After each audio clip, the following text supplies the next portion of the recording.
Hello my friends, welcome to another video. This time we're going to talk about Sofi. Sofi is the fintech company that sponsors the most expensive sports stadium in the world that once announced share buybacks but doesn't make any profit. So join me as I give you my thoughts on whether you should have this stock in your portfolio or not.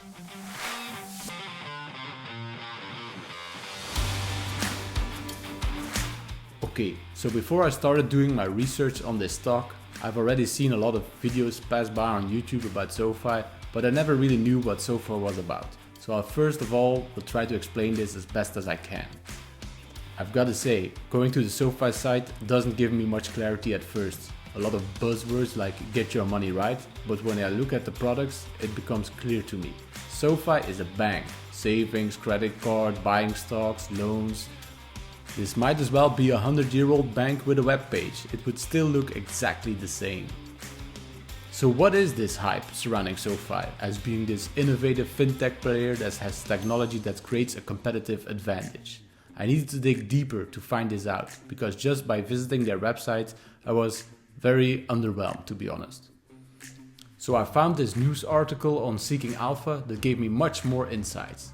They talked about how Sofi makes their money, which is quite interesting. We'll go over this briefly. Here they talk about 4 ways Sofi makes money. So the first way is lending in all kinds of ways. The second way is technology, so Apex Clearing and Galileo. That might be interesting. And then the third way is financial services, which seems to me is all about just being a bank, really, if I have a quick scan of this. And then the fourth way is insurance, which I think is not a big part of their revenue stream yet. Now, the 2 things that stood out to me here were Apex Clearing and Galileo. I think we are now getting to the part why this company is more special than a normal bank, but let's find out. First of all, Apex Clearing. What is it? Well, according to this article, Apex Clearing Corporation provides digital wealth management solutions. The company offers account and cash management, paperless account opening and funding processing, automated rebalancing, investment planning, portfolio construction, and other back office services. Apex Clearing serves customers in the United States. Now, to be honest, I still don't know what it really does after reading this. Let me know in the comments down below if it's me or did you really know what they do after reading the description. I did some further digging and let me explain what I find out. Apex is a clearinghouse. Now, what does a clearinghouse do? Well, most investment stocks, from Robinhood to Stash, enlist the help of a clearinghouse to ensure all transactions take place. A clearinghouse is a company that matches buyers to sellers in a secure transaction. They also have to be a member of the SIPC. These clearing firms protect buying and selling brokerages if one party is illegally trading or if the brokerage goes bankrupt. They also take care of the administrative tasks associated with most financial transactions.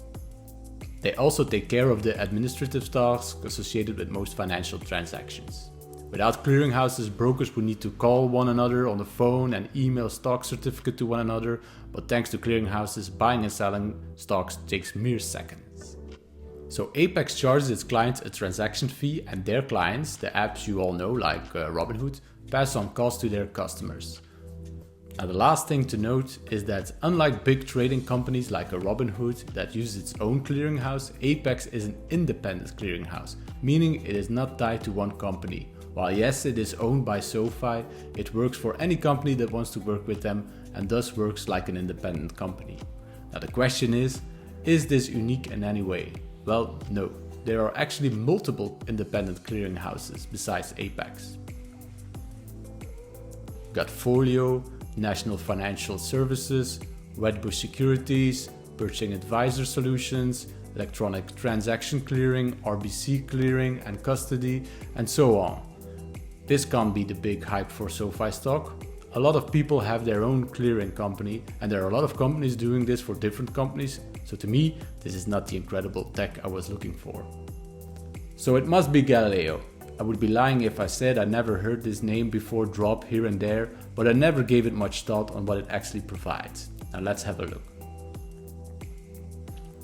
This site is a lot more clear to me. It seems like a financial platform on which you can build your own financial services. It's like a white label fintech platform if I'm reading this right. They help you set up cards, deposits, payments, transfers, and much more. It's a full service platform.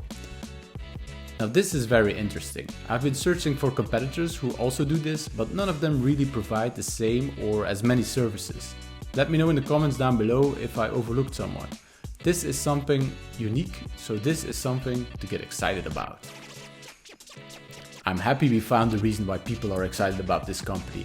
But in investing, we can't rely on hype, we have to rely on numbers. So we need to find out if this Galileo thing, that seems to be a great product on itself, generates the numbers we are looking for. So the number of accounts went up 40% in a year. That is already very nice.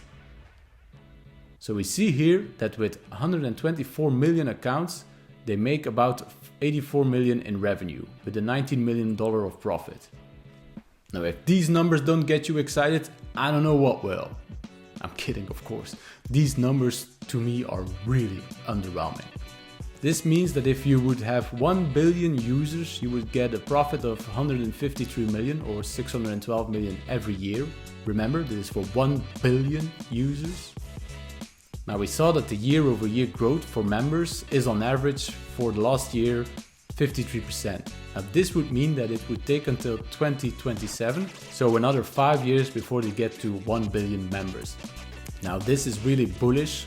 Growth is already slowing down and having 1 billion members now seems far-fetched, but maybe not impossible. So to me the hype surrounding this product is totally unjustified. And unless I missed something, it's nothing more than that, hype. Now already paying that much for a premium for what a company could do in the future just sounds ridiculous to me. Now do I think Sofi is a bad investment? Well, when I look at the numbers, it is a real growth company. Just look at those year-over-year growth numbers for their two biggest departments that make up about 95% of the revenue. And even though the growth is slowing down a bit, it is still mighty impressive. But if we look at profit, there is none.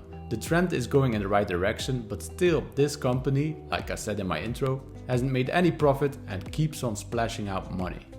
The stock-based compensation keeps on growing. The buybacks they once announced luckily never happened, and they paid a whopping $400 million for a 20-year deal to get their name on a stadium. And I would think that now that the stock has been hit this hard, the market cap could make it interesting to invest in. But the market cap is still $3.5 billion. Just imagine you paying $3.5 billion for a company that doesn't make any profit, is basically an online bank and just has some hyped up tech things surrounding it. Would you buy it just because revenue grow? I would not. I mean, there are companies out there that do both. Turn a profit, grow their revenue, and these companies, if you look at the price to sales, are similarly priced as Sofi. So no, I would not recommend buying this stock to anyone. That was my take on Sofi. I hope you enjoyed the video. Like and subscribe for more videos. This helps out a lot. Let me know in the comments down below what you think of Sofi and if you totally don't agree with my analysis. Catch you on the next time. See ya.